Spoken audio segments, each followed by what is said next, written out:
Right, here we go. So, hello and welcome to another discussion with me, or basically me talking to you about Steam and what's been going on. As our newsletter will state, we are closing from this Friday, the 11th of August, for 3 weeks, and we're back on the 4th of September.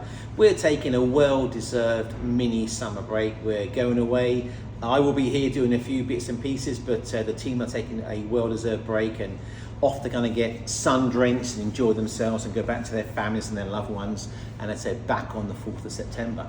So the last time I did this was the back end of last year, and that was 2022, and we talked a little bit about how the year had been and what had kind of gone on, and here we are 8-9 months later, and I thought it'd be worth just really talking about again what's happened, where I feel we're going as a business, the fun times, the not so fun times, the sporting speakers, what I expect for the rest of the year. And when I talked back last year, we were still reeling from the effects of COVID.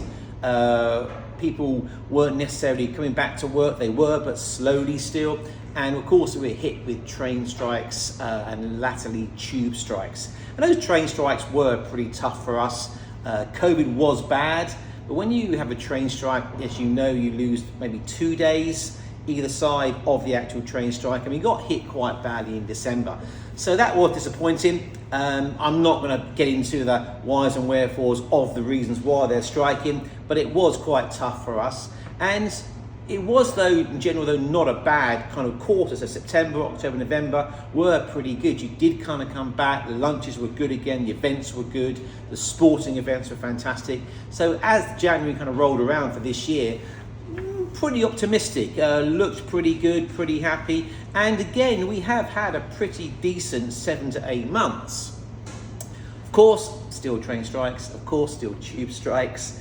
But hopefully there is some sort of a window of a breakthrough with the tube strikes cancelled recently. Hopefully the train strikes will be put on hold as well, and we can look forward to a September through December, a proper trading period. So kind of the highs and the lows. Well, of course, the lows are naturally going to be the case of you're not back working 5 days, you're working 5 days, but not necessarily in the city. Mondays are so-so. I think you all know Fridays aren't great. But I get why you do it. I understand why you do it. If I could do it, I would do the same thing, but I can't cook your salmon or your steak sandwich from home and bring it in. Or I can send it to you kind of like over the internet, but it's not quite the same. So it is quite tough, but we understand why the opportunities are there to work from home.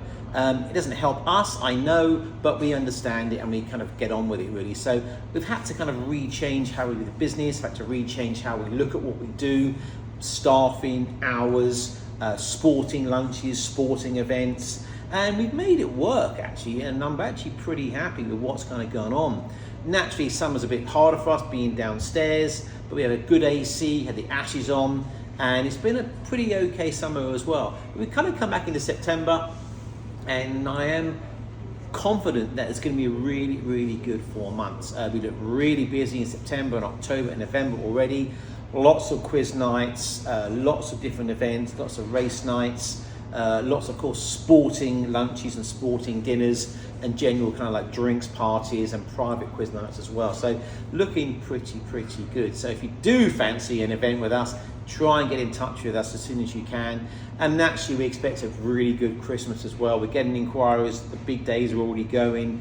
So it should be a pretty good 4 months.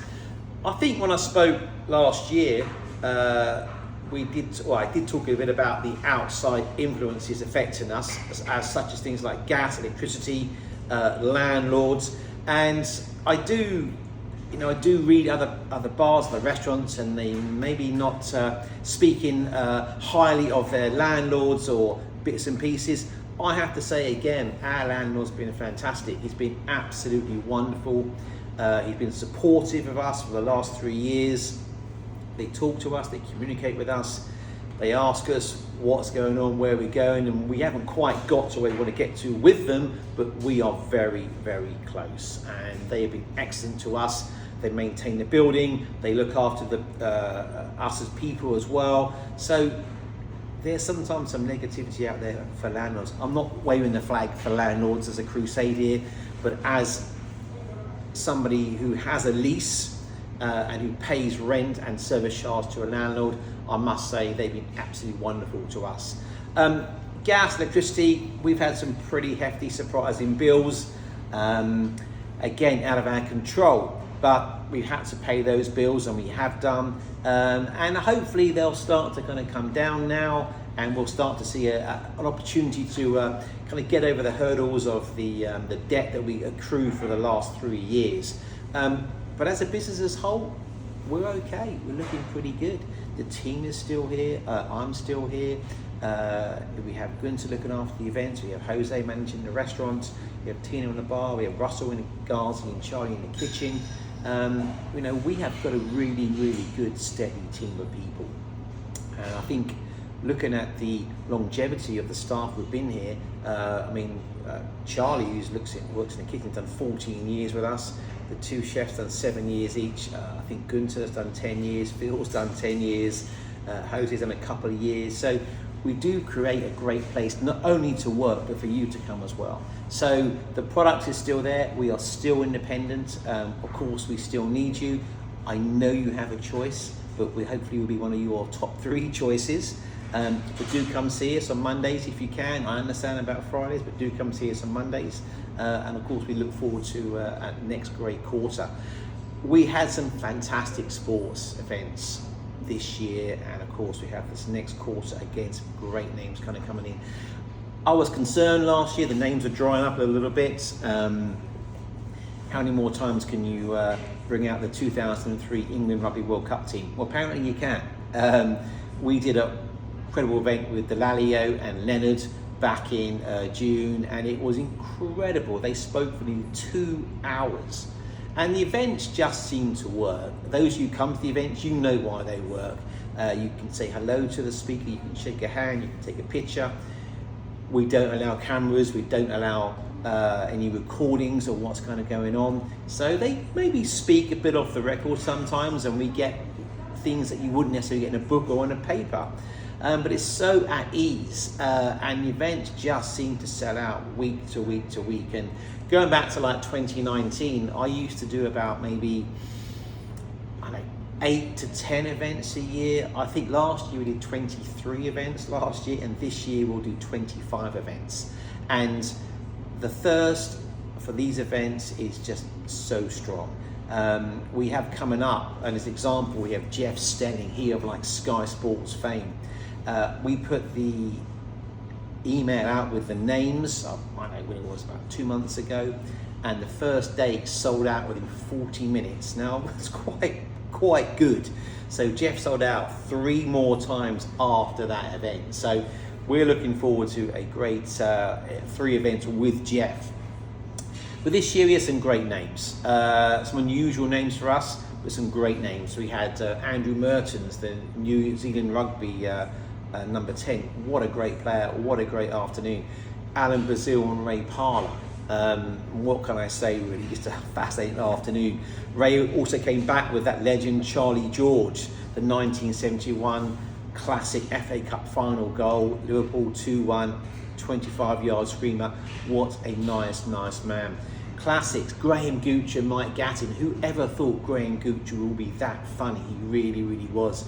Stuart Broad before the Ashes started. Again, what a wonderful evening that was. Just some really great names. Jason Robinson, he was here as well. And they kind of kept on coming thick and fast, and it was just a fantastic period.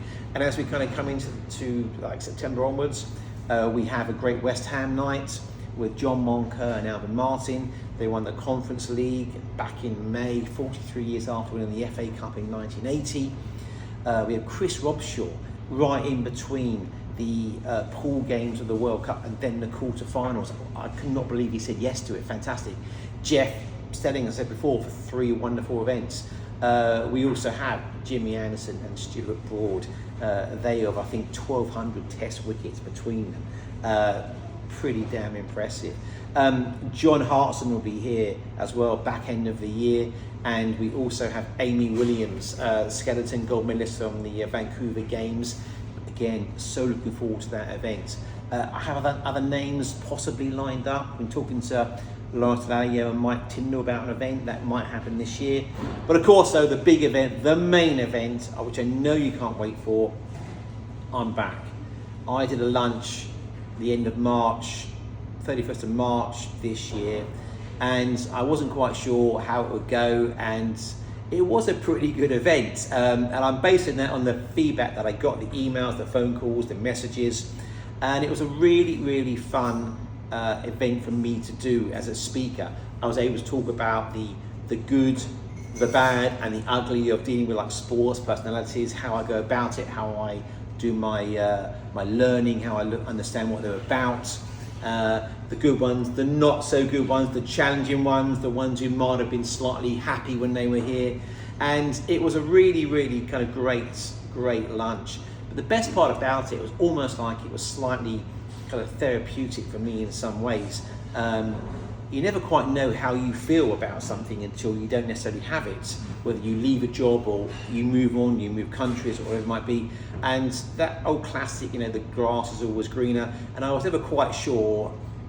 I always knew I loved Steam, but it was tough these last 3 years, and you're never quite sure how much you want to stay or you maybe want to go. And that lunch just brought it home to me, is how much I love the place, how much I love the people, I love the staff, I love what we do. We're not the biggest, we're not the brightest, we're not the best, but we just are a good place to come down. And you, the customer, you come in and you're loyal and you're wonderful. And everybody who was here that day, I had a story about every single or one or two people from that particular table about how important they are to the Steam. And they are friends. I know it's a cliche customer. You come as a customer, you leave as a friend, but you do. And that's what we're about, and I'll never change that philosophy. That's why I think we've been so successful. 18 years here, 2005 in October we opened up, and we are still here 18 years on. I thought we might not make 3 years when we first opened up, but we've lasted 18 years, and I'm hoping, I don't think we'll do 18 more years. I expect to do a few more years here, and I expect to have some great names again for next year. But again, you know, without you joining us, coming down, being supportive, it just wouldn't work. And what I took away from that particular lunch is just how much you as individuals are invested in what we do as we are. You may not have a financial investment in the company. You've obviously invested enough in terms of beer, wine and food down here, but you want to see us do well. You want to see us be successful. You talk to us, we get to know you, you get to know us, and it's a really great environment. And that was an important part for me on that 31st of March, how I convey how much you mean not just to Steam but to me as well. And you are friends. There's no doubt about it. You were customers, but you are friends. I know many of you personally. I see many of you outside of work, whether it's a sporting occasion or whether it's just dinner or lunch or drinks, even skiing trips. I do skiing trips. I was on a sailing trip recently with a particular company down in the Isle of Wight, Portsmouth area. I'm not sure I want to go again, because it was quite traumatic for me. I'm not a natural seafarer, but I've been asked back for next year, and I'm nervous about my excuse, but I'm going to see if I can work on it for the next kind of like 9-10 months and try and get out of it. But it was a great experience, and it's just nice to also see people in a non-working environment, and we can talk about things, we can talk about life in general, it's families, friends, holidays, and it's just good to not be talking about things that are actually Steam based. So, you know, it was a really great lunch, but I am doing it again. Now, I'm not sure if I believe my own hype, I probably do.